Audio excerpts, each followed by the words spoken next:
My name is Emily, and I'm 44 years old, working in television. My husband Tom, also 44, runs a photography studio. We began dating in high school and married at 26. Having been each other's first love, it felt as if we were destined to be together, and we never really considered being with anyone else. When I was 25, I lost my parents in a tragic accident. It was an incredibly difficult time, but having Tom by my side made it bearable. His support was like having an extended family to lean on. After our marriage, Tom moved into the house my parents left me, creating a sense that both my parents and Tom were watching over me. 2 years later, we welcomed a son, and our lives felt complete. Tom was fantastic, sharing household responsibilities and caring for our child, embodying the ideal partner for a working couple like us. However, my mother-in-law Jen had issues with Tom doing household chores. This became a problem about 10 years ago. When our son started elementary school, Jen, who lived a 30-minute train ride away, began visiting more frequently to help with after-school pickups since our son was too young to be left alone.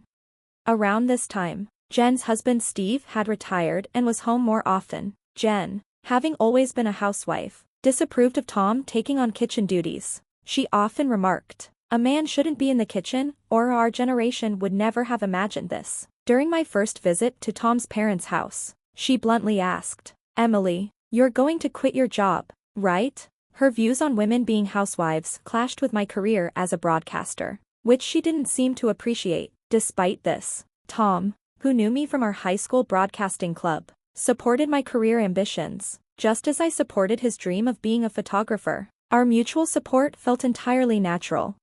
Navigating the demands of nursery school was challenging, and we hoped elementary school would be easier. Unfortunately, the after-school care was less flexible, making us more reliant on Jen. Once she started coming to our house, she criticized everything from improperly folded laundry to dusty corners. Tom would respond calmly, "I handle the laundry. Is that an issue? Or a bit of dust isn't a big deal." Despite this, Jen continued to complain to Tom privately, saying things like, "Aren't you embarrassed to have your husband do the laundry?" Or "This is damaging our reputation."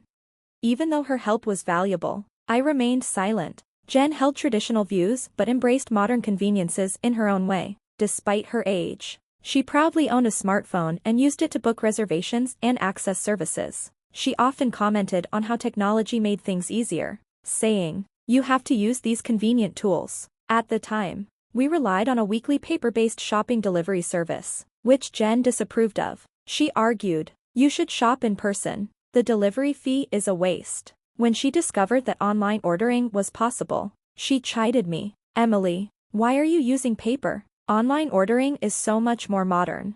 When Jen would stay late into the evening so Tom and I could prepare dinner, she'd often say, "I need to get back for Steve's dinner. He won't eat if he's alone." And then she'd leave. Steve was completely incapable of handling any household tasks. I once asked Tom, "Why are you so willing to help with chores when you grew up in such an environment?" He explained, "Mom always complained about Dad not helping around the house. I didn't want to be the subject of similar complaints, so I made a point to contribute." It turned out that Jen's frustration with Steve's lack of involvement had led Tom to learn from her negative example. Jen's anger that her husband didn't do housework seemed to fuel her amusement at Tom's willingness to pitch in. I couldn't quite figure out what would make her happy, but it seemed she enjoyed complaining, so I tried to keep my distance.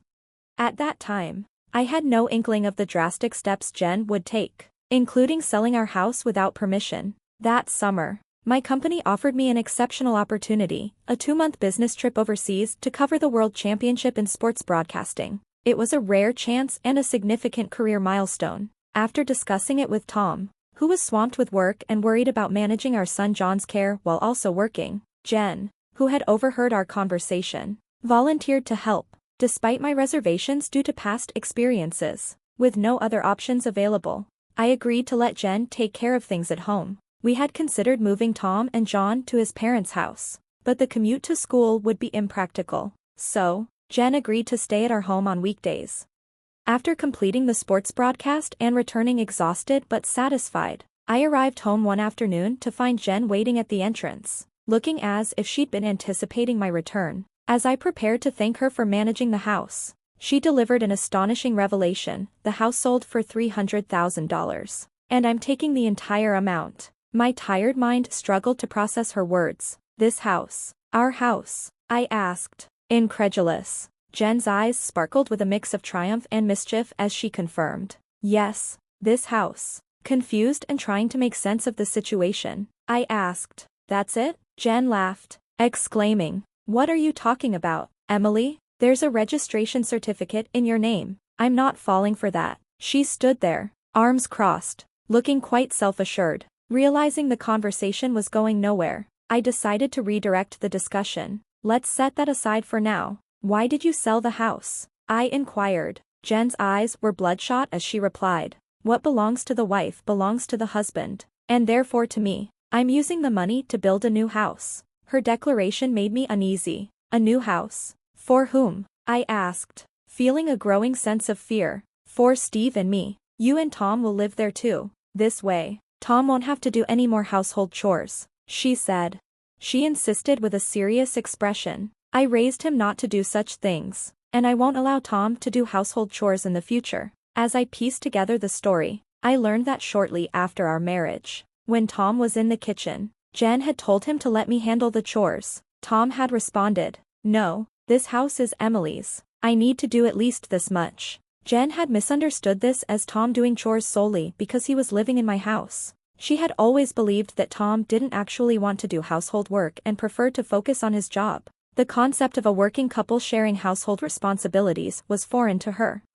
I later discovered that after Steve retired, his pension was lower than anticipated, and he struggled to find re-employment.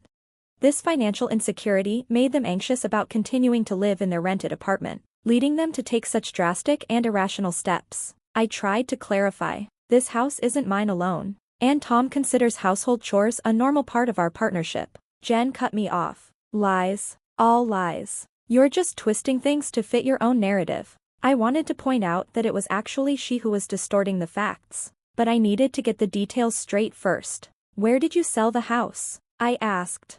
To AA Real Estate, she replied. They did an easy online assessment. We sent them the necessary documents, and they sold it without any trouble. It's such a convenient world now. She had found an online real estate agent who conducted a quick evaluation and convinced her that the timing was perfect to sell. You won't get such a high price for an old house anywhere else, they claimed. Jen added, you should be grateful, selling a 20-year-old house for $300,000. I picked a good real estate agent, didn't I? I looked up the real estate company online and found a website that seemed legitimate. When I tried calling them, there was no answer. I asked Jen if she had visited the address of the real estate company, and she said, no, I didn't need to. You don't have to visit places in person anymore. I told her, go to this address tomorrow. If you don't, I won't discuss this further. Reluctantly, she agreed to go. The next day, Jen called me in tears. The real estate company isn't at the address. There was only a rundown wooden house that looked abandoned. I was so taken aback by her naivety that I couldn't help but laugh. When she returned, she explained that while I was away, she had found a house registration certificate in my name and thought she could sell it. She had hired an agent who deceitfully assured her, even if you're not the owner, having that certificate is enough. Just provide us with a family register and a signature certificate. Believing them, she sent all the requested documents. When a supposed buyer was found, they asked for a deposit, half of the commission fee. Jen had transferred $4,800, which was half of the $9,600 commission for the supposed $300,000 sale. I contacted the police to report the fraud. 2 officers came to our house and explained that this type of scam, where fraudsters pose as real estate agents, has become increasingly common. They offer free evaluations, request official documents, introduce fake buyers, collect fees, and then disappear. With many vacant properties and the ability to fake addresses, these scams have proliferated. The fraudsters likely used a fake address to receive the documents. Jen was visibly shaken as she answered the officer's questions. Let me clarify, one officer asked, tilting his head. The house deed you sent belongs to your daughter-in-law, correct? Jen, realizing the seriousness of the situation, replied, yes, that's right. As the investigation unfolded, Jen nervously began, I thought it, well, belonged to my son. But the officer quickly countered, even if it was your son's, isn't it odd to try and sell someone else's house? His incredulous tone made Jen blush and stammer. "No, it's not like that. Emily asked me to. She wanted to get the house appraised for sale." Offering a nonsensical excuse, the officer turned to me and asked, "Is that true?" I simply replied, "No, I didn't ask for that." The officer, uncertain of whom to trust, seemed to side with me over my visibly distressed mother-in-law.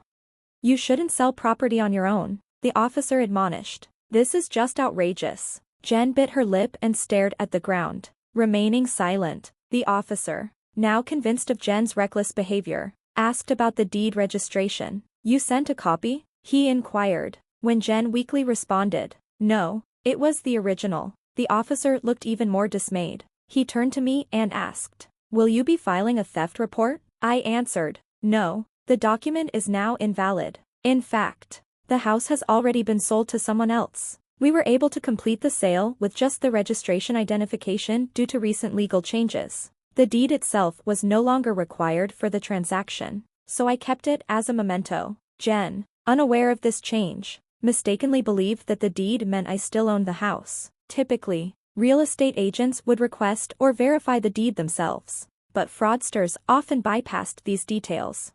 Embarrassed, Jen shot me a resentful look and muttered, "Why didn't you sell the house yourself? It's a curse to sell your parents' home. People with flashy jobs are like this." I met her gaze and explained, "Tom needed the money to start his photography business. The house was our most valuable asset, so we sold it to an acquaintance and rented it back." Jen's face turned pale with surprise as she exclaimed, "Tom, why?" I explained that Tom needed a substantial lump sum to fund his dream. After hearing this, Jen's shoulders slumped, and she murmured, "So Tom's success is because you sold the house, Emily?"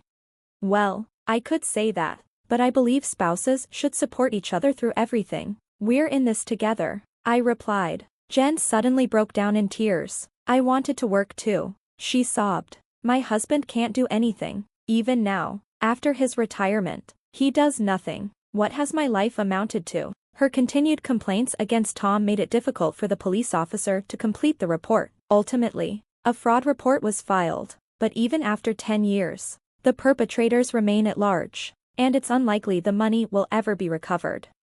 After the incident, Steve became vigilant about Jen's finances, taking control of all monetary matters and restricting her access to money. Jen had to request cash from him for any needs. "It's so suffocating," Jen complained to Tom, who reminded her that she brought this on herself. With no disposable income, Jen now works through senior job listings, teaching elderly individuals how to use smartphones. She's well regarded for her empathy with older learners. Steve, perhaps due to his pride, found senior jobs unsuitable and quit shortly after starting, providing no income. Now, Jen is busier, often leaving Steve with household duties while she goes out. Interestingly, Steve has developed an interest in cooking and is becoming quite skilled. The roles in Tom's parents' house have reversed, but both seem to have found new fulfillment.